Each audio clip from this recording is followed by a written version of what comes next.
C'est le temps où nous sommes en train d'annoncer l'évangile aujourd'hui. Vous comprenez? Israël ayant refusé le salut, le Seigneur a tourné son regard vers celui qui n'était pas son peuple. Vous remarquez? C'est alors qu'il nous a appelés. Ainsi, vous allez remarquer que plusieurs filles se sont présentées. Donc, ce n'est pas étonnant aujourd'hui de voir qu'il y a plusieurs personnes qui prétendent prier Dieu. Ce n'est pas étonnant, frère. Il ne faut pas dire que non, il ne doit rester qu'une seule église, il y a beaucoup d'églises. Non, ce n'est pas comprendre la prophétie. La prophétie voudrait qu'il y ait plusieurs églises. Vous comprenez? Qu'il y ait plusieurs appelés. Là, il y aura beaucoup d'appelés, mais très peu d'élus. Vous comprenez? Donc, c'est pourquoi aujourd'hui, nous avons toutes sortes d'églises. Les églises viennent voir. Les églises de la montagne de Sion. Les églises, le Seigneur est avec moi. Le rocher, la nouvelle alliance, l'ancienne alliance, le temps de la grâce. Donc, toutes ces églises-là, il ne faut pas être étonné. Car le livre d'Esther nous dit, plusieurs filles se sont présentées. Et toutes ces filles étaient également gardées par les personnes qui les nourrissaient. Vous remarquez cette chose? Et la Bible dit, Esther aussi s'est présentant. Écoutez-moi bien aimés dans le Seigneur. Remarquez cette chose. Ainsi, vous allez lire par exemple dans les livres d'Esther, dans son chapitre 2 toujours, à partir du verset 8, lorsqu'on eut publié l'ordre du roi et son édit, et qu'un grand nombre de jeunes filles furent assemblées à Suse, la capitale sous la surveillance d'Hégai, Esther aussi fut prise et conduite dans la maison du roi sous la surveillance d'Hégai, gardien des femmes. Donc, plusieurs filles se sont présentées. Vous comprenez que c'est ce que l'Écriture nous dit aujourd'hui. Beaucoup d'églises, beaucoup d'appelés. Mais remarquez que Esther aussi est parmi les appelés. Maintenant, il faut parmi les appelés que le roi s'est choisi une femme. Remarquez cette chose. Je vais encore vous lire une histoire pour que je me fasse très bien comprendre. Et la Bible précise que Esther était sous la surveillance d'Hégai. C'est ça, ce que dit l'Écriture. Remarquez cette chose. Qui était l'eunuque du roi. Maintenant, essayons de nous asseoir. Hein, frère? Je veux que nous puissions nous asseoir un tout petit peu pour comprendre ce que c'est les eunuques. Or, vous savez que quand on parle des eunuques, ce sont les hommes qui gardent les femmes du roi, lesquels hommes on a enlevé la capacité de procréer. Je répète ça bien. C'est pourquoi quand tu lis la Bible, Paul dit, hey, Timothée mon fils, quand tu n'as pas les yeux, tu vas croire que c'est ce que Paul voulait dire, que Timothée est le fruit de ses entrailles. Ça c'est faux. Écoutez maintenant, c'est pourquoi je vous avais dit la fois passée. Quand une écriture du Nouveau Testament vous pose des problèmes quant à sa compréhension, alors il faudrait aller lire l'Ancien Testament. L'ombre, parce que dans l'ombre, le Seigneur a posé les bornes qui nous permettent de saisir cette pensée. Les eunuques, c'était les gardiens du roi. C'est eux qui fournissaient la nourriture aux femmes du roi. C'est eux qui gardaient les femmes du roi. Et pour qu'on soit rassuré que tu peux garder la femme du roi, il faut que tu sois castré. On va t'enlever la capacité de produire des enfants. Hein? Il est merveilleux Dieu du ciel. Il faut qu'on t'enlève l'habilité de produire. Dans un autre langage, les eunuques sont des stériles. Ce sont des hommes infertiles. Donc, il est merveilleux Dieu du ciel. Donc, les eunuques pouvaient garder la femme du roi du 1er au 30. Du mois de janvier au 31 décembre, le roi était calme parce qu'il savait qu'il ne pouvait pas engrosser sa femme. Vous comprenez? Donc si le roi s'inquiète du fait que par mon absence, l'eunuque peut engrosser ma femme, alors le roi ne peut pas te prendre comme eunuque. Donc quand on te prend pour que tu gardes la femme du roi, le roi va d'abord exiger que tu sois examiné. On examine. Est-ce que vous comprenez cela? Oh, que le Seigneur est merveilleux. On va d'abord t'examiner. On examine très bien. On regarde. On voit. Cet homme, il a encore la capacité de produire. Donc si je le mets dans la cour avec mes femmes, il va commencer à engrosser mes femmes. Vous comprenez? Car le roi avait plusieurs femmes. Vous comprenez que le roi avoir plusieurs femmes, c'était l'ombre du Seigneur Jésus-Christ. Il est seul, nous sommes beaucoup, nombreux. C'est pourquoi nous sommes beaucoup, parce que nous typifions en réalité une seule femme qui est l'Église. Mais quand vous nous comptez, nous sommes nombreux. Vous comprenez? Donc ne viens pas nous dire, tu vois, la Bible a autorisé la polygamie. Non, tu n'as pas compris l'explication.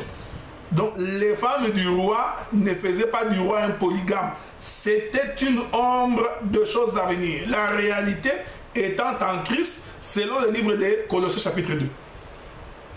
Et remarque. Donc on prenait l'eunuque, on l'observe. Avant que le roi ne te confie la garde de ses femmes, le roi ne doit se rassurer que d'une seule chose. Que toi, tu ne peux pas engrosser l'une de ses femmes. Ainsi, vous comprenez que les eunuques sont l'ombre des ministres. Les ministres, ce sont des hommes castrés. Il est merveilleux, Dieu du ciel. Ok, que le Seigneur est merveilleux.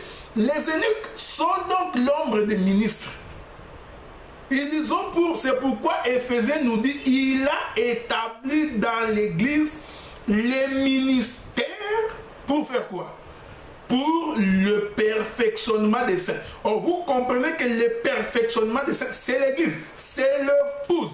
Le Seigneur a donc établi le ministère, le docteur, le prophète, l'évangéliste, le pasteur, l'apôtre, qui sont les 5 doigts de la main de Dieu. Vous comprenez?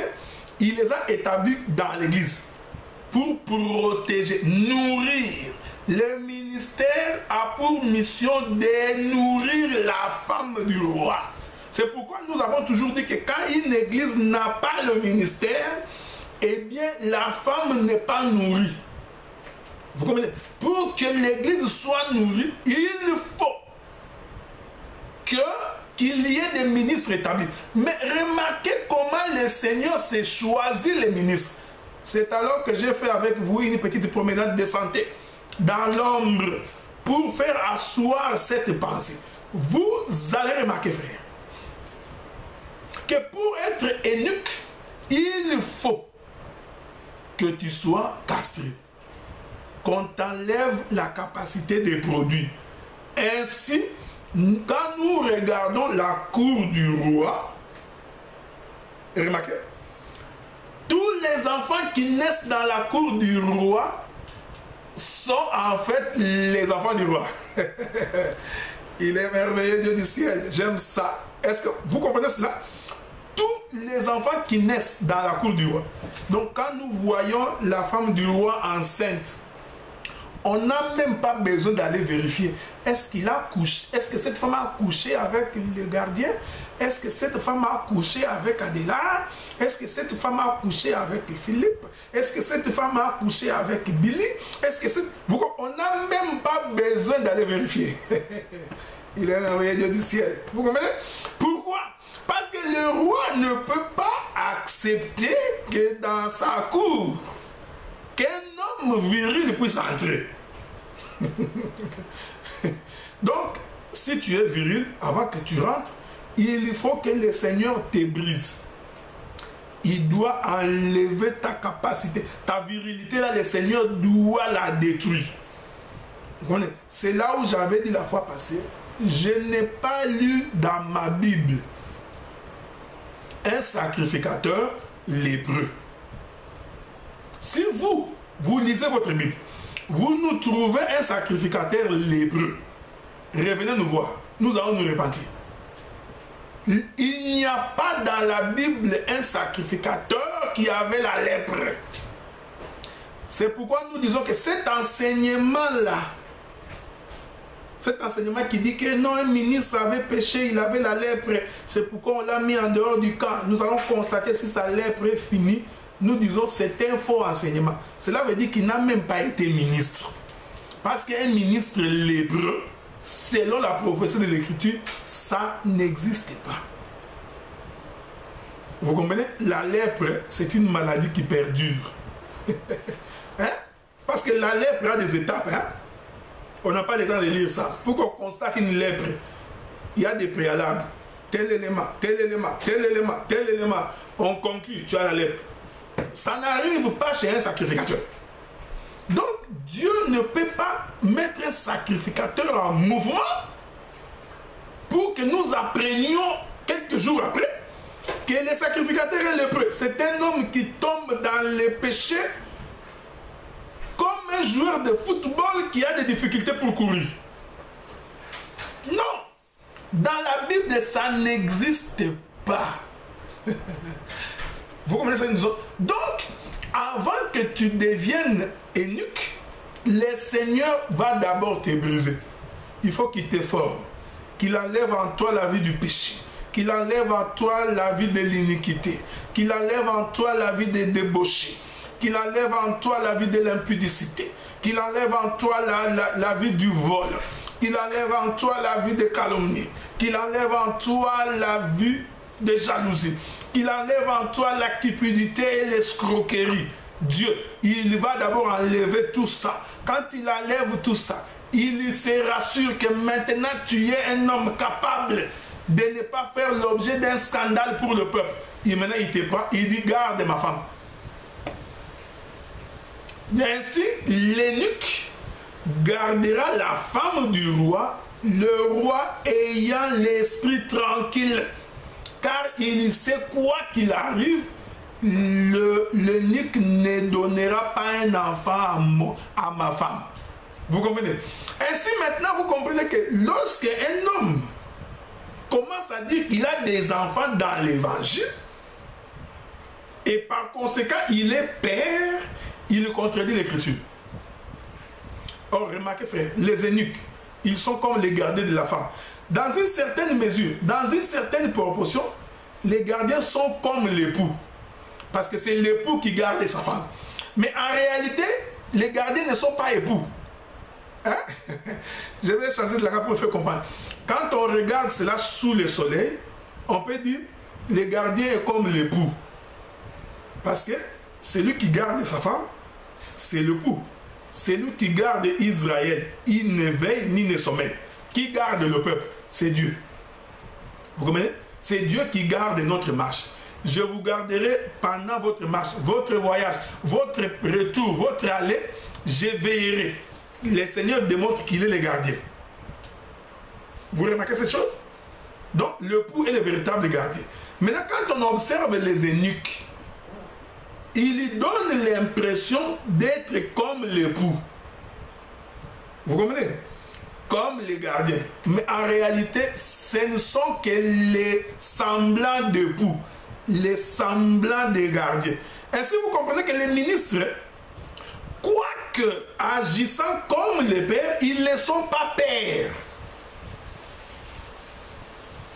Ils agissent comme les pères. Voyez-vous, aujourd'hui, quand tu vas dans une assemblée, ce sont les ministres qui conduisent l'église, les assemblées.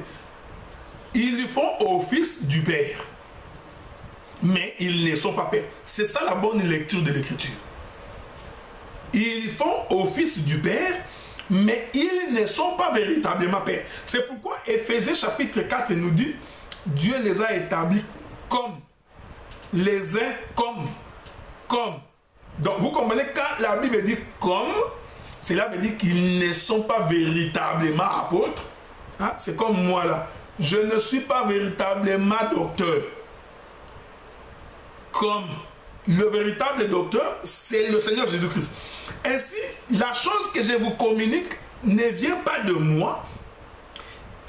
cette chose vient du véritable docteur qui est le Seigneur Jésus-Christ. Je ne suis que le gardien, je ne suis que le ministre, le canal par lequel lui-même est en train de vous ensemencer. C'est ici que nous vous appelons à élever votre regard pour comprendre ce que nous voulons dire. Ici, nous ne voulons pas dire que tout est spirituel comme certains veulent nous accuser. Non.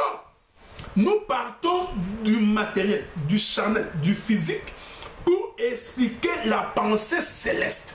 Car les choses que nous annonçons, frères, sont du royaume des cieux. Est-ce que vous remarquez? Donc, ainsi, l'eunuque qui garde la femme du roi, il ne peut pas, même s'il a l'intention, même s'il a l'envie d'ensemencer la femme du roi, malheureusement, il ne peut pas. Pourquoi? Parce qu'on lui a ôté cette capacité d'ensemencer. Ainsi, quand nous allons observer la cour du roi Salomon, tous les enfants que nous verrons dans la cour du roi sont les enfants de Salomon.